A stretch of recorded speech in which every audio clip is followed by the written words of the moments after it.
Happy Thursday to you, everybody. How's it going today? Texas Redleg here. Wanted to touch base with everybody and throw out a video about a pretty touchy subject, I think, with a lot of people, whether they admit it or not. But it's certainly something that I thought about more recently this year, more than others. And that is, what are your red lines? This whole situation. In other words, what are your limits? You know, we all have I would say a limit, ceiling of some sort on, you know, what triggers us to go to a different posture or mode or mentality or position or what have you. You know, and it could be anything from, you know, the seemingly direction that we are taking regarding becoming a socialist country. Is it socialism? Is it financial?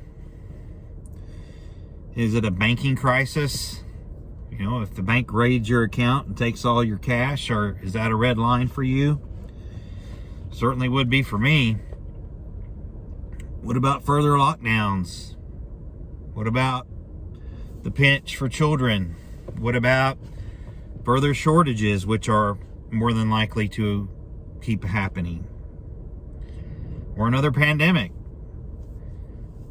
You know, lack of freedom of movement. What are your limitations? What are your red lines that you just cannot have somebody cross, to where you have to make drastic choices and decisions on other things in your life? We all need to have I hate to say exit strategy, but we all need to have, you know, plans with regard to if we do have somebody encroaching on, or something or an event encroaching on our limit, our ceiling, on what we are willing to accept. You know, how are you going to insulate yourself, protect yourself, have the ability to, you know, thrive in that type of situation, whatever it might be?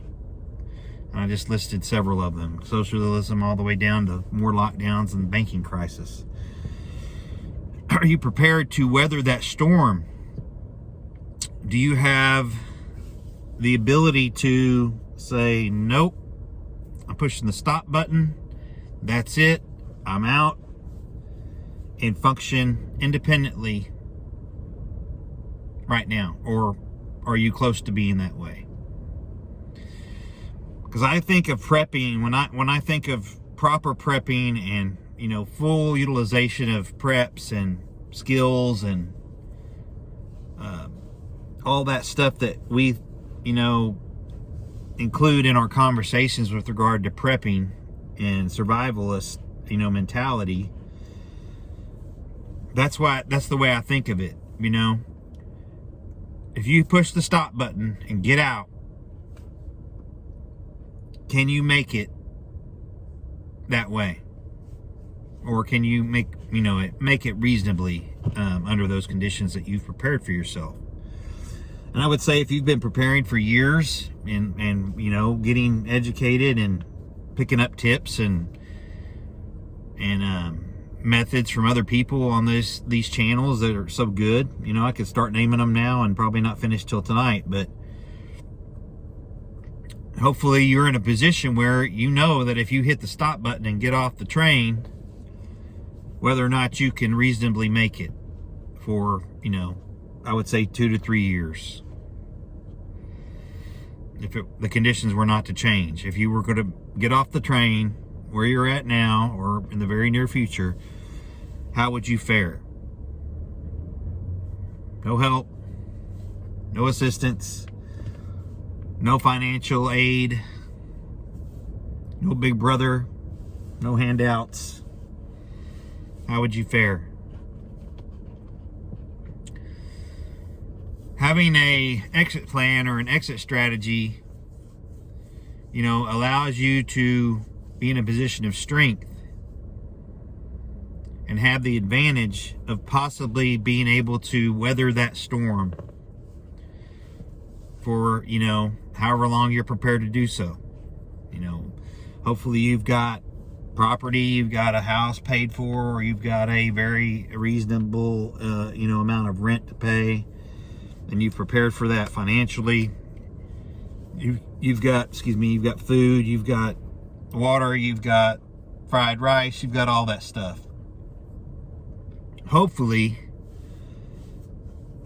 you have set yourself up in a position where you can probably handle that. And if not, I think that's a good way to think about it and get yourself back on track. So again, what are your red lines? What will make you push the stop button? What will make you get off the train and do things the rest of the way yourself, or with your mag or your family or your group? I think everybody needs to think about that. Because in the end, if 22 doesn't get things straightened out, it's probably going to be this way for a very long time. And we all thought that 21 was the the election of a lifetime, but I actually think it's this one coming up in 22 and 24 that will determine the future rut or not that we remain in. Hope everybody is gearing up for a good weekend. Hopefully you can keep stacking the stuff and doing the things that are needed for you to be in a position of strength, and everybody's staying on track with that, I hope. Don't forget to get those meds refilled, and if you have plans of buying Christmas gifts, you might want to get on that too. I'm kind of sick of hearing about it all, but hopefully everybody's heard about the issues. But sit down with your family and your groups and discuss what your red lines are. What's going to make you hit the stop button? What's too much? And then develop your exit strategy, your plans around that event or events. I think we all hope it doesn't happen, but I think the reality of something happening is pretty good. And I think that I outlined a few of those at the early part of this video. So with that, hope everybody is thinking about what's going on, and hopefully this video helps you maybe, kind of circle back and regroup and think about the things that are, that are hard limits for you, and what you can do about, insulating yourself if you have to get off the train. Appreciate you watching. Please comment. I love to see your comments. Please like, share, and subscribe, and hit that bell so you can get notified of my next videos. I appreciate that. I appreciate the interaction, and all of you that subscribe to me and watch my videos. I do appreciate you, and look forward to continuing that as we go along here. So with that, keep prepping, stack it deep, and long live the Republic.